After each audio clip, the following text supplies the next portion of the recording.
Track 3. Unit 2. Hello and welcome to today's edition of Book Club. Later we'll be reviewing the latest novel by Lucy Armstrong. But first we're going to look at a new book which has been released to accompany the Colour My World exhibition at the Science Museum. And Kirsten's here to tell us more. Indeed. Good morning, Jason. Well, it's called Spectrum. It's by Alex Mackenzie, and I must say it's one of the most interesting books I've seen for a long time. There are 15 chapters, and each one looks at a different aspect of colour. Can you give us some examples? Indeed. There's a fascinating chapter called The Hidden Jungle, which looks at the way an animal uses camouflage to conceal itself from predators, or make it invisible from other animals when it hunts them. By camouflage, of course, I mean their colour, shape, patterns on their skin, and so on. This was a particularly striking chapter because of its amazing photography. Some of the animals are so well camouflaged that even when you know what you're looking for, it takes time to see the actual animal. So when you do finally find it, it's like an optical illusion. Any others? Well, yes. There's a great chapter called A Question of Choice. Have you ever wondered why some people like colours that others don't? Why, for example, would some people never buy an orange car while others would pay extra for one? The question of colour preferences is answered here. Not surprisingly, it's all to do with personality and the things that we associate colours with. For some, orange is a positive colour, the colour of fire and flames. For others, the first thing they think about when they see the colour orange is, well, an orange. What I liked about this chapter was a test where you see pictures of things. Cars, mobile phones, clothes, and so on, in groups of 10. Identical except for their colour. And you have to grade them in the order in which you like them, based on their colour. A key then analyses your personality based on your answers. This is popular psychology, of course, but the book also has some chapters devoted to serious science. One of these is called It's All in the Mind. Now, you may or may not know this, but our eyes are like our fingerprints. Nobody's are the same. Yet, despite these differences, we all perceive colour in the same way. Light blue is always light blue, no matter how our eyes are structured. Why is this? Well, basically, it all comes down to the brain. To put it simply, our eyes just let in light, and our brains do the rest. The chapter explains in some detail how this happens and describes a few experiments you can do at home to see for yourself how it works.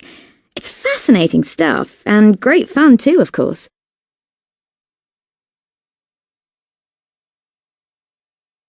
Track 4. Now, I understand you found the last chapter of the book particularly interesting. Absolutely. The final chapter is all about the way colour influences us when we go shopping. I don't mean the colour of the things we buy, but the colours that are around us when we're buying them. You see, although we tend to think that it is the range of products that encourages us to spend time and money in a shop or other retail outlet, things like lighting, space, and colour play equally important roles. Now, colours in shops usually fall into two categories. Warm colours, such as red and orange, which are what we could call exciting colours, and calming cool colours such as blue and green. And these categories are believed to have different effects on the shopper. Warm colours not only give you more energy, but there is evidence that they can also stimulate or bring on hunger, which is why they're used so enthusiastically by fast food companies in and outside their outlets. On the negative side, if these colours are too bright, they can have a hurrying effect on shoppers. So, good news for fast food outlets who want a fast turnover of customers, but best avoided if you want people to spend more time and therefore more money in your shop. Blue creates feelings of trust and security, which explains why it's a common colour in banks and other financial institutions. And customers associate the other cool colour, green, with the environment, which is why it's used in places like shops selling organic products or health food, and is also a popular choice for cafes and coffee shops. And the chapter describes how different types of shopper respond to different colours, doesn't it? Right. Now, I'm an impulse shopper. I don't always know what I want when I go to the shops, but if I see something I like, I'll buy it. Research suggests that people like me respond better, that is, we're more likely to buy something, when red is the predominant colour in the shop. Of course, our spending habits are not just limited to shops where red dominates, but it does help. Orange, by the way, can have a similar, although less pronounced effect.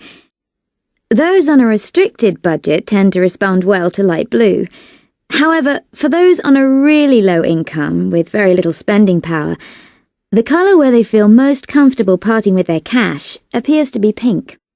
Consumers with plenty of money respond well in an environment where the predominant colour is purple, and that's not really surprising when you consider that purple is considered to be the king of colours. Why's that? Well, you'll have to get the book to find out. But I can assure you it's really revealing stuff. Great, thanks, Kirsten. Well, moving on, there seems to be...